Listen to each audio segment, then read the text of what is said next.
అమరావతి జగన్మోహన్ రెడ్డి గారు ఉన్నప్పుడు అమరావతిని డెవలప్ చేయాలని ప్రయత్నం చేస్తే కోట్లకి ఎన్ని స్టేలు తీసుకొచ్చారండి గుట్లుగా. కోర్స్ మాది 3 రాజధానులు అనుకున్నా కూడా అమరావతిని అభివృద్ధి చేయాలనేటువంటి మా సంకల్పంతో మాకున్నంతకి ఫైనాన్షియల్ గా ఉన్నంత వరకు చేయాలని అనుకుంటే ఎన్ని స్టేలు తీసుకొచ్చారు? మీరు ఒక పైసా ఖర్చు పెట్టిన ఇచ్చారా?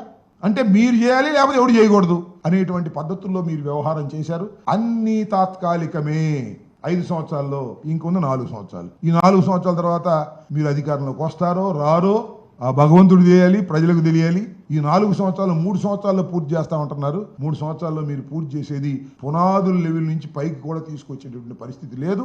అమరావతి అనేటువంటి ప్రాంతం, ఆ కృష్ణా నదీ పరివాహక ప్రాంతంలో ఆ ఉన్నటువంటి ప్రాంతం లోతట్టు ప్రాంతాలు, అక్కడ ఏది కట్టాలన్నా కూడా మామూలు రాఖీ ప్రాంతంలో కన్నా డబుల్ అయ్యేటటువంటి పరిస్థితులు ఉన్నాయనేది జగమెరిగినటువంటి సత్యం. ₹1 ఖర్చు అయ్యే చోట ₹3 ఖర్చు అయ్యేటటువంటి పరిస్థితి ఉంది. అలాంటి ప్రదేశాన్ని మీరు ఎన్నుకున్నారు, అక్కడ మీరు పప్పులో కాలేశారు. దీనివల్ల రాష్ట్రానికి తీవ్రమైనటువంటి నష్టం జరుగుతుందనే విషయాన్ని దయచేసి గమనించాలని కూడా ఈ సందర్భంగా చంద్రబాబు నాయుడు గారికి చెప్పదలుచుకున్నాను.